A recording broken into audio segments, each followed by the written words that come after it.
боби ҳафтум. Ман ҳамин Мирзо Каримбои мирро аз 18-19 солагиам ҳамчун одами бад мешиносам. мо ки мардуми шугнов бо тиллофурӯшӣ ва сангҳои қиматбаҳо саркор доштем. баробари рӯсҳо омадан дар шугнов кони тиллоро муайян карданашон падари банда рояке ки яке аз одамони маълуми деҳа ва ростқавлу покҷувон буд, рӯсҳо ҳамроҳшон ба кор гирифтанд. одами босавод ҳам буданд. падарам агарчи Самарқанду Бухороро надида бошад ҳам дар мадрасаи Кангурт назди мударрисони баси маъруф дониш амӯхта буданд. он кас падарам мегуфт ки мулобачаҳои мо аз мулобачаҳои дар мадрасаҳои Бухоро Самарқанд дониш гирифта қариб ки фарқе надоштанд. язнам миёни гапи Шамсиддинбой ро бурид Сайҷалол. Суҳроби шумо мегуфтагӣ барҳақ рост гуфтааст.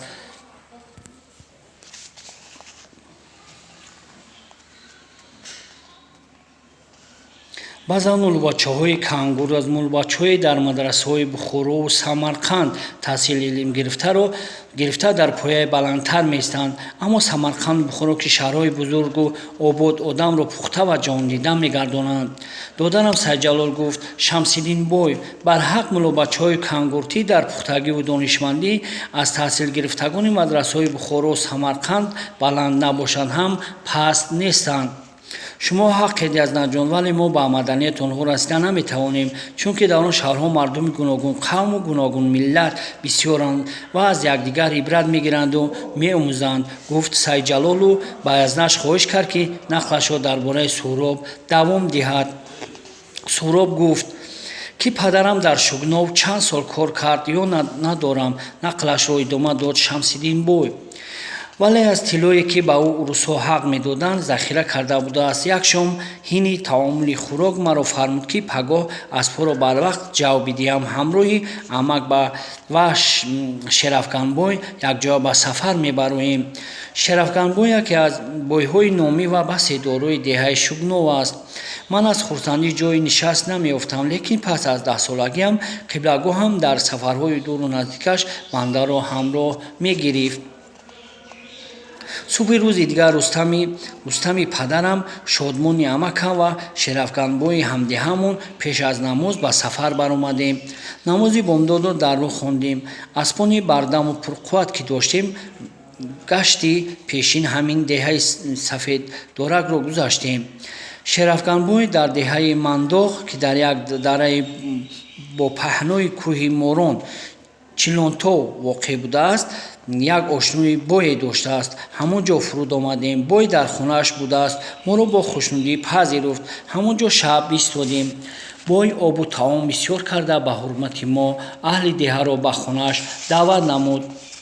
деҳа аз 10-12 хонавор иборат буд, лекин чашмаи бисёр хубе доштанд, ки кас аз нӯшидани обаш сер намешавад.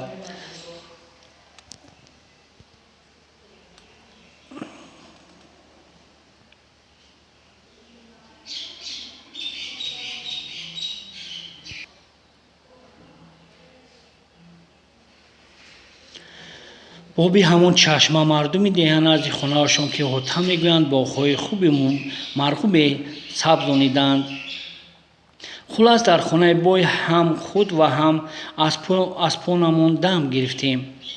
пагоҳи рӯзи дигар баъди наҳори бо бой хайрхуш намуда роҳи сафаромонро идома додем.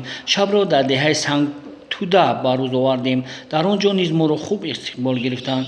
деҳа дар соҳили чапи дарёи Вахш воқеъ ва хеле ободу хуррам будааст, аммо аз тарафи ҷануби шарқи он оби 2-3 санг осёбро мегардондагӣ ҷорӣ мешудааст, ки мардум онро барои хотакорӣ истифода мебурданд. аз ин рӯ назди ҳар ҳавли боғоти сабзу хуррам ба назар мерасид. аз Сангтуда ҳам хостем барвақт бароем, аммо шахсе ки дар хонааш меҳмон будем пеши роҳамонро гирифт.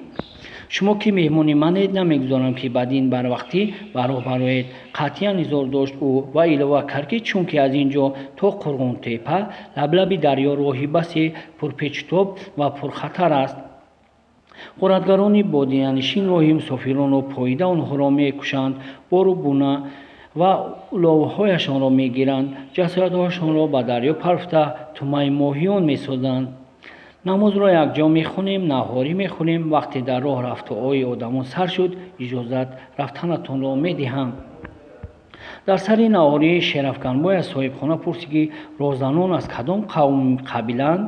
онҳо боданишинони Тоз, Марқа, Лаққай, Қарлуқ ва тоҷикони безориянд. ҷавоб дод соҳибхона: акаин мавзеъҳо дар тобеи кадом туман вилоят қарор доранд? пурсид падарам. то деҳаи мо ва он деҳае ки дар дашт метобад ба мири Балҷувон, он тарафаш ба мири Қурғунтеба тобе аст. ҳукуматдорон бо он дуздону ғоратгарон сару кор намегиранд магар? боз пурсид падарам. аз ин суол соҳибхона қаҳ хандид, гуфт: додарам, чунон гапҳое мегӯӣ, ки гӯё аз ягон мулки обод омада бошиву ҳукумат дошта бошад. ҳукуматдорон яъне манғитиҳо худ дузданд. халқ мегӯяд, ки дуздро дар шаби торик мешиносаду ҳимоя мекунад. мири Қурғунтеба як тоз аст. мегӯяд, ки дар вақташ сардори дуздон буд. аз дуздӣ пулу мол ҷамъоварда мансаби мириро ба даст гирифт. масалан, дуздон хонаи якеро ғорат намуданд. шахси ғоратшуда агар ҷуръат карда ба мир шабхона даъво намояд, худо мезанадаш.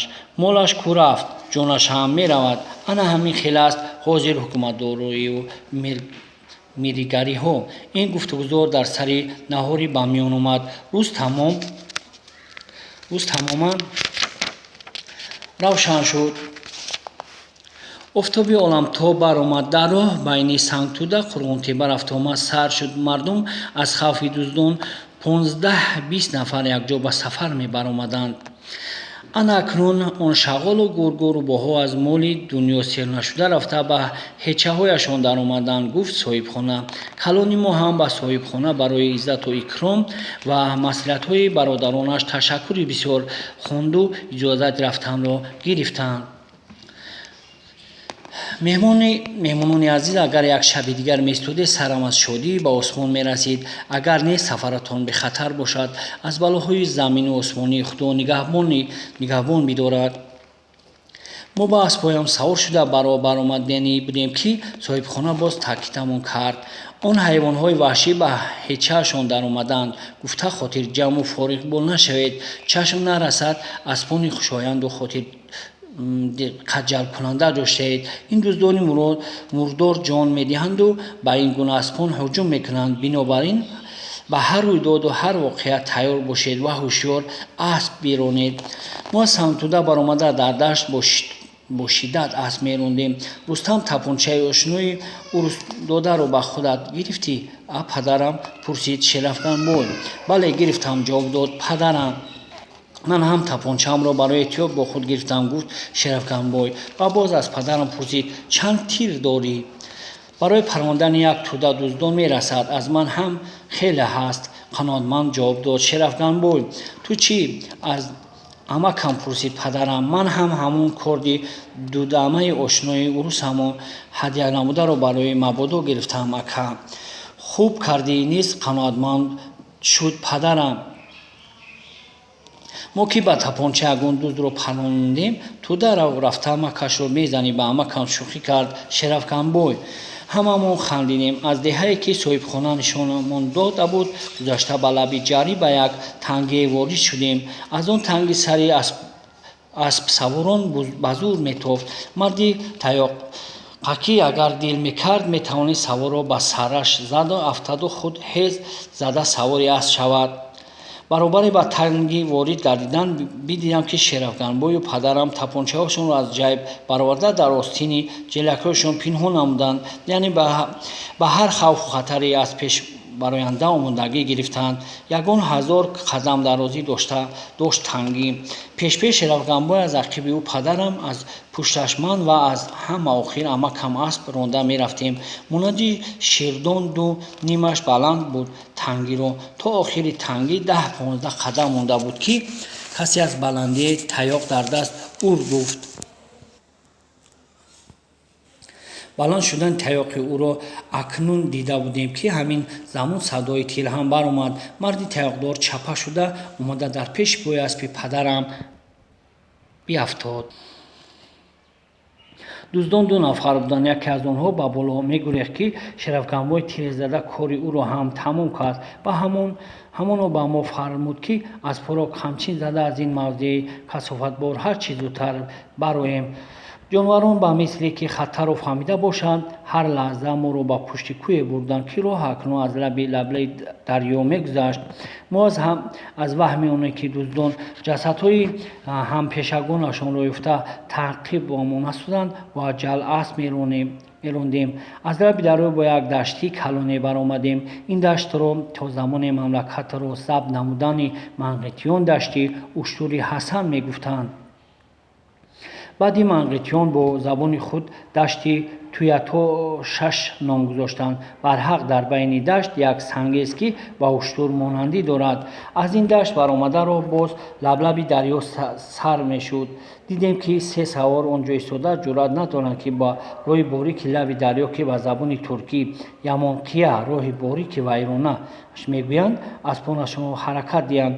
ғайр аз ин дар он ҷо дуздон шабу рӯз истода мусофирони бо ин роҳ борик равондаро ба об тела медоданд. онҳо ба мо ҳамроҳ шуданд. ҳамин ҷой роҳ ҳақиқатан ба ёди кас пули сиротро меорад. ба мадади худованди мутаол ин роҳи пурхатарро убур намудем. ба даре расидем ки чандон паҳноӣ надошт. он монанди почакӣ оштдони муваққатиеро гӯянд ки шикорчиён онро аз санг месозанд буд. он саворон аз мардуми маҳаллӣ буданд. бародарон гуфт яке онҳо ки нисбати ҳамроҳонаш солтар буд ва моро оварда ин ҷоро почаки ҳасан гӯянд.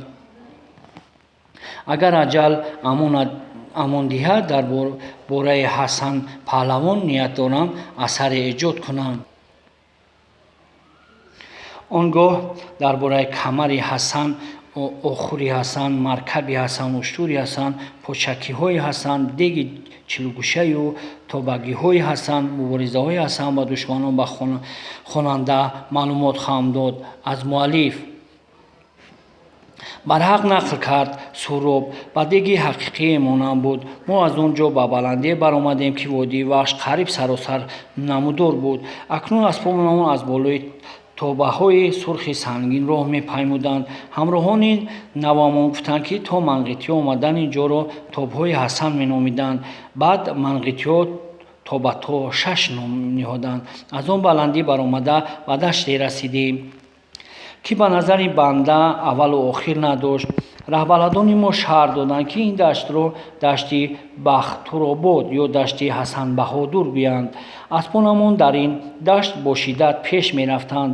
охирҳои моҳи ҷавзо ки буд, офтоб ҳар қадар баланд барояд ҳаво гармтару сӯзонтар мегашт. аспоне ки дар сарқинии кӯҳистон парвариш ёфта буданд оҳиста оҳиста ба обу арақ меғӯтиданд. ба миёни дашт расида ду санги байзашаклеро дидем ки 1.5-2 қадами қаду бар дошт. ҳамроҳонам гуфтанд ки ин ду сангро паҳлавонсанг мегӯянд. гӯё ҳасан паҳлавон бо ин ду санг машқ мекардааст.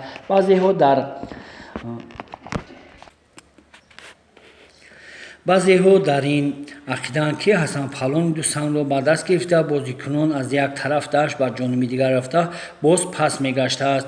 ҳамин тариқ даштро тай зада ба даруни қамишзору бутазор дохил шудем. як роҳи борике аз миёни он дашт мегузашт. моро зарур омад ки турнасон асп биронем, чунки дар он роҳи борик ду асп паҳлӯи ҳам намеғунҷид. қарибиҳои пешин ба Қурғунтепа расидем, ба як сарое ки аз як бой будааст. фаромада аспонамонро эм додем, худамон ҳам таом хӯрдем, намоз хондем ва хуб куфти роҳро баровардем. ҳаво ки салқин шуд, боз ба аспонамон нишаста ба роҳ баромадем. он се савор ҳам аспонашро дар сарой баста худ ба куҷае рафта буданд. онҳоро дигар надидем. аз ғарабту ном ҷое гузаргоҳ будааст. اسپونمون رو به دریا انداخته با مدد خدا صحتمند از وحش گذشتیم. نزدیکی نماز عصر به اول خونغورات ها رفته رسیدیم. قرار دادیم که در همین اول شب را به روز آوریم. در یورت جایمون کردند. به زمین اون اول قالین سپس کلپچه رو پرتفتند. خلاص خوش پذیرایی و خوب مهمانداری نمودند. پس از ادای مهمانداری صاحب بانی اول به زبان ترکی پرسیدند که به کجا سرگردانیم. شرفگنبای که به زبان ترکی اندکی بلد بود جوابشان داد که از تومن بلجوان اومدن داریم. اسپانم رو خواستیم از حساب خود جواب دهیم ولی آنها به این عمل ما قطعا مانع شدند. شما مهمانی مایید گفتند آنها. از حساب خودتان این کار جایز نیست. آن مردم عادت داشتند که مهمان خواه خوانده باشد خانه از کجا آمده و کجا رفتنش را نمیپرسند. موجب رنجش مهمان میشود میگویند. لقای‌ها نیز همین عادت را داشتند. گفت یادگار ما نیز همراه زبیر در خانه یکیشان بودیم. باره نپرسیدند که از کجا آمدید و به کجا میرویم. انا اکنون گوش کنید. از زبان سهراب نقلش ادامه داد شمس‌الدین بای. ولی سردار قبیله قنقراتان عادت تاجیکان را میدانستند. از این رو بسیار عذر خواستند. گفت از مهمان تاجیک اگر سبب اومدن و کجا رفتنش را پرسید نمیرنجد. از این رو بار دیگر عذر اگر مخفی نباشد شما به کجا رفتنید؟ قبادیان رفتنیم. جواب داد شرفگن بای با زبان ترکی. در بازار اونجا کار داریم. برادران عزیز گفت سردار قبیله 2 سال می شود که در تومه قبادیان از طرف امیر میرزا اکرم بای گفتن شخصی سرداری زکاتچیان تعیین شده است. هوشیار شوید از تومن بلجوان بودنتان زینهار نفهمد که پوست میکندتان. خدا دشمن انسانیت را به این گونه انسان دچار نسازد. وی را اصلا آدم نزاده است.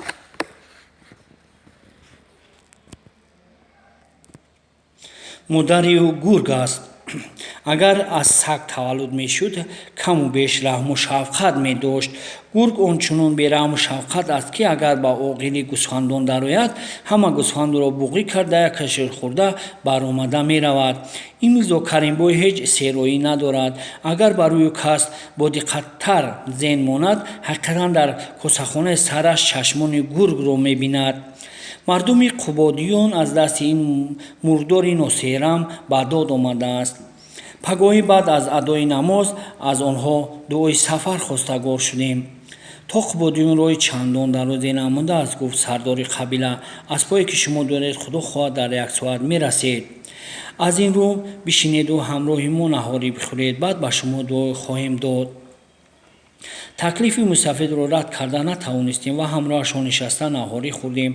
بعد از این شرفگن بای از سردار قبیله دعای سفری را خواست. او از جا برخاسته ما را هم تکلیف خویشتن را نمود و گفت که روی‌هایمان را جانب قبله می‌گردانیم. آمین. یا خدایا خداوندا از درگاه پر شرافتت طلب دارم که این مهمانان ما را راهشان را سفید سفرشان را به خطر گردان. از چشم بلاها دور گردانیم. خصوصا از چشمان خریسی میرزا اکرم بای در پناه نگه داریم. بعد با زبان عربی دعای را رد و بدل کرد و همگان دست بر او کشیدیم. پس ما هم جانب قبادیان تنابی راه کشیدیم. حقیقتا از اول قنقرات ها تا قبادیان راه نزدیک بوده است. آفتاب هنوز گرم نشده و قبادیان رسیدیم. گفت سهراب